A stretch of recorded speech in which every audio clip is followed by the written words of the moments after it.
मैं निवेदन करना चाहूंगा माननीय शकुंतला जी रावत, जितने भी आज की इस तिरंगा यात्रा में, शोभा यात्रा में सम्मिलित है, आप तमाम ये रुकेंगे और सारे अल्पाहार करके जाएंगे, नाश्ता करके जाएंगे। कोई भी बिना नाश्ता किए नहीं जाएगा। इसलिए सभी से करबद्ध मेरा निवेदन है कि आप यहाँ रुकें और हमारी मंत्री महोदया का उद्बोधन सुने और साथ में नाश्ता भी करें। और बिना नाश्ता किए और बिना उद्बोधन सुने कोई नहीं जाएगा। आप सादरा मंत्री। परम सम्माननीय लक्ष्मणगढ़ से विधायक और राजस्थान कांग्रेस कमेटी के प्रदेश अध्यक्ष, ये माइक की आवाज धीरे ही रखो भाई, थोड़ी तेज नहीं कर रहे हैं, तेज नहीं। सम्माननीय अध्यक्ष महोदय और परम सम्माननीय छोटा भाई और फतेहपुर से विधायक भाई हाकम अली जी, कड़क साहब, अविचल जी, विशाल जांगीर जी और ये प्रोग्राम के कर्णधार जिनका नाम सज्जन जी बजाज है। और सज्जन का अगर पूरा अर्थ निकालें तो मैं मानती हूँ कि सह से सह हृदयता और जैसे जमीर वाले नय से नम्रता, ये सारी चीज़ें इनके विचारों से जाहिर होती हैं। और यहाँ मंच पर उपस्थित सभी प्रभुजन और सामने उपस्थित सभी जनता जनार्दन और प्यारे प्यारे बच्चे और पूरा शाला परिवार, क्योंकि हम एक बहुत पवित्र विद्या के मंदिर में, जहाँ ये बच्चे बैठते हैं और अपने ज्ञान ग्रहण करते हैं, ज्ञान का प्रकाश जगाते हैं। और आज की तिरंगा यात्रा के लिए पूरे ग्रामवासी और बच्चे और बजाज साहब और हाकम अली जी सबको बहुत बहुत बधाई, बहुत बहुत धन्यवाद। साथ में नाश्ता भी दे रहे हैं, उसके लिए और भी अधिक धन्यवाद है। क्योंकि बच्चों को ये नहीं है कि खाने पीने की होती है, लेकिन शौक होता है कि हम स्कूल गए हमें लड्डू मिले।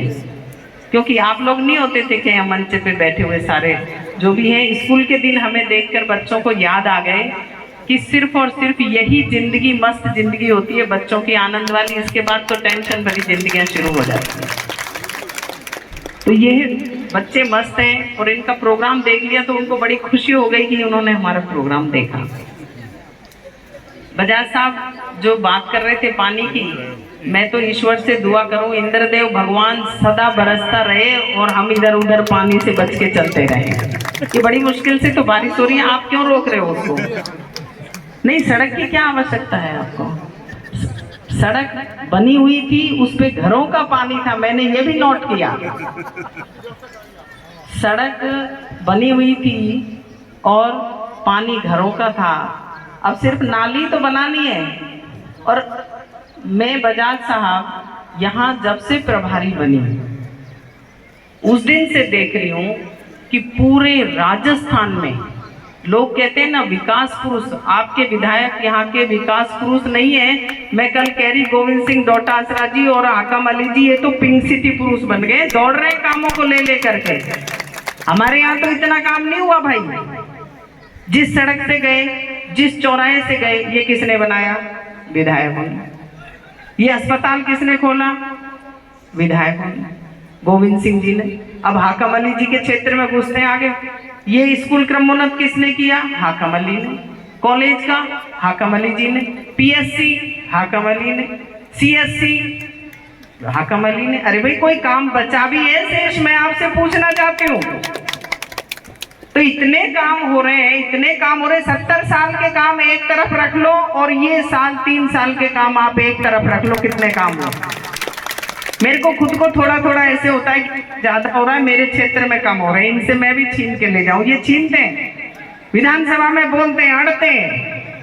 मेरे क्षेत्र में, मेरे गांव में ये चाहिए, मुझे चाहिए ही चाहिए। और सीएम साहब इतने सहृदय हैं, राजस्थान के मुख्यमंत्री अशोक गहलोत जी, इनके हर कागज पे स्वीकृति दे देते हैं, इनको ज्यादा देते हैं। मुझे ऐसा लग रहा है जैसे घर में होता है ना बहन भाइयों में, मुझे ऐसा लग रहा है इनको ज्यादा मिला।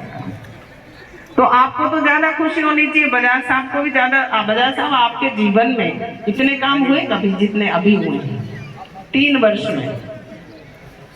आपके जितनी उम्र है उसको एक तरफ रख लो और इनके काम, दोनों के काम। अध्यक्ष जी ने तो पता नहीं कौन कौन से नेचर पार्क और तो और हर्षा के ऊपर रोड पहुंचा दिया, और इससे ज्यादा तो क्या ऊपर भगवान जी तक जाके पहुंचाओगे सड़क को।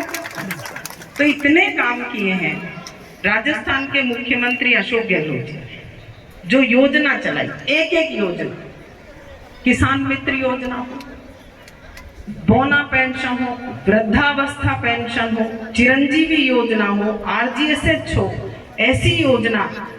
बजाज साहब जो कर्मचारी जो बीमार होते थे उनकी दवाइयाँ कैंसर, थीलिथीमिया, ब्रेन ट्यूमर की 30 से 40 हजार रुपए महीने की आती थी, तो तनख्वाह से पैसे नहीं बचते थे। सम्माननीय अशोक गहलोत जी ने ऐसी व्यवस्था कर दी, RGSH योजना बना करके कार्ड दिखाओ, चाहे कितने ही लाख की दवाई हो वो फ्री उसको मिलेगी, तनख्वाह में से 1 रुपया नहीं काटा जाएगा।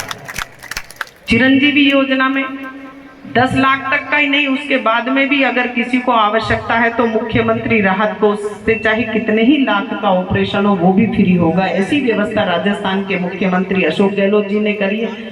और उससे भी बड़ी, अगर कोई घटना में खत्म हो जाता है तो उसके परिवार को चिरंजीवी योजना में 5 लाख रुपए मुख्यमंत्री अशोक गहलोत जी, कांग्रेस पार्टी की सरकार ने व्यवस्था करी है। चाहे 108 की योजना हो, जो भी योजना अगर कोई लाया है तो कांग्रेस पार्टी लाई है, राजस्थान के मुख्यमंत्री अशोक गहलोत जी लाए हैं।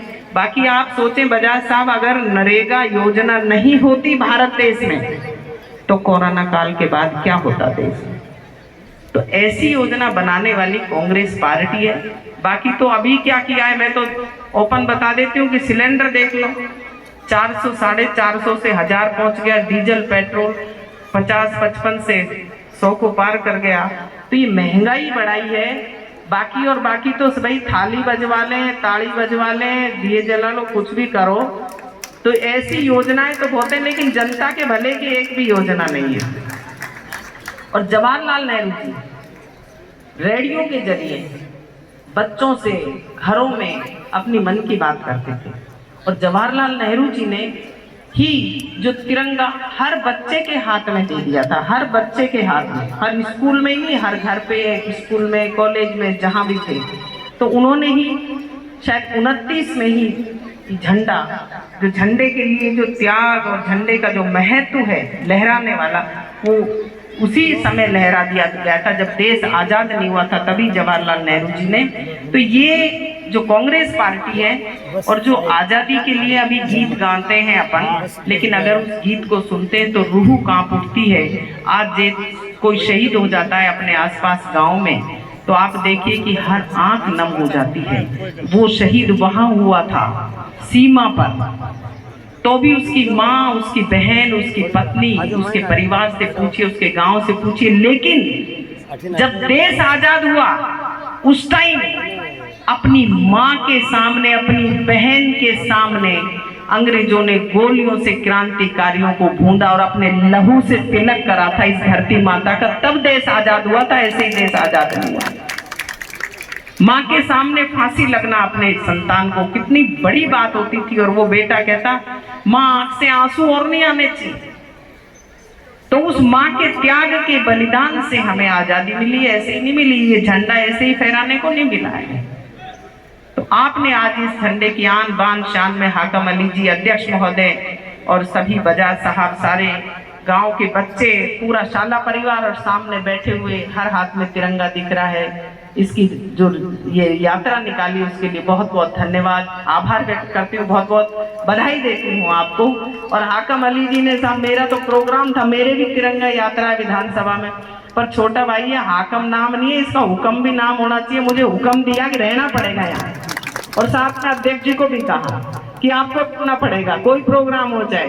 तो हम दोनों ने तो भाई के आदेश की पालना करी है, आगे भी करते रहेंगे। काम के लिए बजाज साहब आप तो काम बताइए, काम में कोई कमी नहीं आने दी जाएगी। पूरे राजस्थान की तरफ जो आपने काम बताए, कोई और भी बता देना आगे भी। नहीं, हम आपको बताएंगे, वो दूसरा काम है। फिर मैं भी बता जाऊं कि आपको एक आध काम मैं आपके कर दूंगी। अगर ईश्वर करे कि हम काम आपको बताते रहें और आपके घर पे जैसे बादल से बारिश होती है ऐसे लक्ष्मी बरसती रहे और आप काम करते रहें, हम ईश्वर से ये दुआ करते हैं। आप सोचिए कि आपके अंदर कोई कुव्वत है तभी तो आपको काम बता रहे हैं, नहीं तो कैसे बताएगा। तो आगे और आपके घर में और लक्ष्मी आए और हम काम बताते रहे, हमारे नेता बताते रहे, ऐसी ईश्वर से दुआ करते हैं। पुनः आपका बहुत बहुत धन्यवाद। आज बजाज साहब ने किया है क्या इस प्रोग्राम में? बजाज साहब की तरफ से है क्या? तो 2 लाइन इनके लिए बोल देते हैं हम, और तो नहीं। कि पेड़ और पौधों में फूल और पत्तियां नहीं होती तो ये पेड़ों की हरियाली की शोभा नहीं होती। आज का ये प्रोग्राम में अगर बजाज साहब सज्जन जी नहीं होते तो आज का ये प्रोग्राम नहीं होता। धन्यवाद। राम राम।